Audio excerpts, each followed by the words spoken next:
আমি আসলে শিডিউল পাচ্ছি না। আমি উদ্গ্রীব হয়ে আছি দেশি নায়িকাদের সাথে কাজ করতে। আমি সেই মুম্বাইতে থাকতে থাকতে ভাই যত যাই হোক দেশের প্রতি আলাদা একটা টান থাকে, দেশের মানুষের প্রতি টান থাকে। সো ইনশাআল্লাহ দেশি নায়িকাদের সাথে যখন দেশি নায়িকাদের মুড হবে, স্কেজুল পাওয়া যাবে, খুব দ্রুতই হবে। আমরা একটু বরবাদের কথা শুনে শেষ করতে চাই। বরবাদ বরবাদ বরবাদ বরবাদ বরবাদ নিয়ে জানতে চাই। বরবাদ দরদ যেমন হচ্ছে খুব দরদের একটা সিনেমা, খুব ভালোবাসার একটা সিনেমা, এবং মামুন অনন্য মামুন তার সর্বস্বতা দিয়ে চেষ্টা করেছে। আপনারা সকলেই জানেন যে দরদ ছিল কিন্তু আফটার প্রিয়তমার পরপর একটা সিনেমা। হয়তো সামহাও বিভিন্ন কারণে আমাদের মুক্তিটা অনেকবার পিছিয়েছে, আমরা সঠিক সময় হয়তো মুক্তিটা দিতে পারিনি। এটা রাজকুমার আগে রিলিজ হওয়ার কথা ছিল। আমাদের ইন্ডাস্ট্রিতে আমরা যদি কোনো নায়কের কথা বলি সেটা একমাত্র শাকিব খান। আমরা সাংবাদিকরা যে প্রশ্ন করবো, উদাহরণ টানবো, সেটাও শাকিব খান। আমাদের ইন্ডাস্ট্রিতে শাকিব খান আমরা পাচ্ছি না, এটার কারণ কি মনে হয় বাংলাদেশের মেগাস্টার হিসেবে? ছোটবেলা থেকে এখন পর্যন্ত এক শাহরুখ খানকেই দেখে আসছি, আর সেই হলিউডে সেই টম ক্রুজকেই দেখে আসছি। আমি যখন ছোট ছিলাম, যখন হচ্ছে স্কুল গোয়িং ছিলাম, তখন থেকেই শাহরুখ খানকে দেখছি সুপারস্টার, দিল বলে দুলহানিয়া লে যায়েঙ্গে, এখনো দুলহানিয়াই নিয়ে যাচ্ছে। আমরা তুফান টুর গল্প শুনে শেষ করতে চাই ভাইয়া। তুফান টুর আপডেট জন্য আমরা শেষ করতে চাই। Megastar always megastar. গল্প বা চরিত্র বাকি আছে কিনা করা, স্বপ্নের কোনো চরিত্র শুনে শেষ করি। আমরা কোনো চরিত্র বা গল্প বাকি আছে যেন শাকিব খান স্বপ্ন দেখছে, বা চরিত্র হোক গল্প হোক সামনে আমি ডে বাই ডে প্রতিনিয়ত আমি আমাকে ভাঙার চেষ্টা করছি। আপনারা সবাই দেখছেন যে আমার একটা সিনেমার সাথে আরেকটা সিনেমার কোনো মিল খুঁজে পাওয়া যায় না। আমি সবসময় নিজেকে ভাঙার চেষ্টা করছি, আমি আমাকে প্রতিবারই সামনে এগিয়ে নেবার চেষ্টা করছি। আজকে আমার দরদ যেমন দেখলেন, সবাই দরদ দেখে খুব ভালোবাসা দিচ্ছেন, হাইস্ট ওপেনিং দিয়েছেন দরদকে। দরদ পৃথিবীর যেখানে রিলিজ হচ্ছে প্রত্যেকটা মানুষ দেখছেন। দেখতে দেখতে দেখতে ছবির শেষ সময় এসে সবার চোখের পরে পানি জমে গেছে দরদের জন্য। দরদকে ভূয়সী প্রশংসা করছেন আপনারা সবাই, এত ভালোবাসা দিচ্ছেন দরদকে। ইনশাল্লাহ আমার নেক্সট সিনেমাগুলো দেখবেন যে আরও অন্যান্য ডিফারেন্ট সিনেমা হবে, এবং সেই সিনেমাগুলো আপনাদের অনেক ভালো লাগবে। Thank you thank you. দুলুমিয়ার কথা আপাতত সিনেমা হলে দেখেন।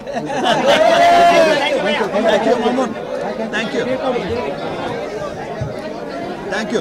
আজকে হচ্ছে মামুন, যেমন ওই যে আমি বলেছিলাম, খুব রাগ করে আপনাদের সকল সাকিবিয়ানদের পক্ষে এবং স্পেশাল থ্যাঙ্কস আজকে জানাচ্ছি যে মামুনের সিনেমার জন্য সাকিবিয়ানরা এত শ্রম দিয়েছে। আমি সাকিবিয়ান আমার সমস্ত ফ্যানদের কাছে, সমস্ত সাকিবিয়ানদের কাছে অনেক অনেক কৃতজ্ঞ যে তারা এই সিনেমার জন্য অক্লান্ত পরিশ্রম করেছে, এখনও করে যাচ্ছে। আমি সত্যি সাকিবিয়ানদের নিয়ে অনেক গর্বিত যে আমার ভালোবাসার সাকিবিয়ান আছে। আর ছবিটা আসলে সত্যি আপনারা যারাই দেখেছেন যে মামুন অনেক দরদ দিয়ে ছবিটা বানিয়েছে, ও সর্বাত্মক চেষ্টা করেছে। দেখেন মামুন যখন দরদ বানিয়েছে, তখন আজকের যদি আপনি বরবাদের কথা চিন্তা করেন, সেই বাজেট কিন্তু মামুনের ছিল না।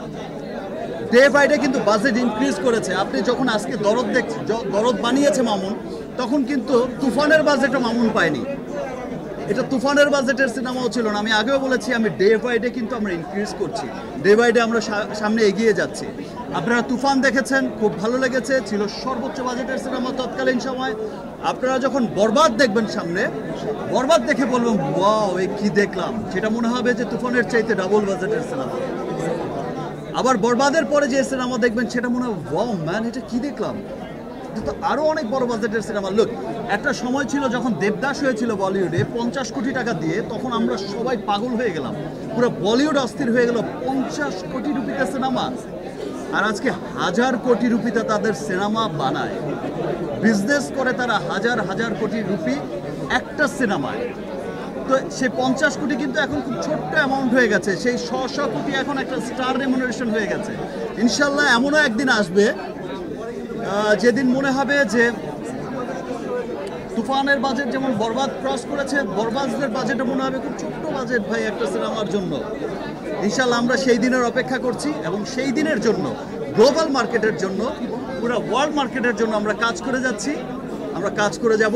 সকলের ভালোবাসা, দেশের সকলের মানুষের ভালোবাসা, আমার দেশের সব মানুষের ভালোবাসা, সব মানুষের যে এই যে ভালো লাগাটা আমার প্রতি, ভালোবাসাটা আমার প্রতি, যে বিশ্বাস রাখাটা, যে আসলে সাকিব চেষ্টা করে ওর জায়গা থেকে একটা ভালো সিনেমা আমাদের উপহার দেওয়ার।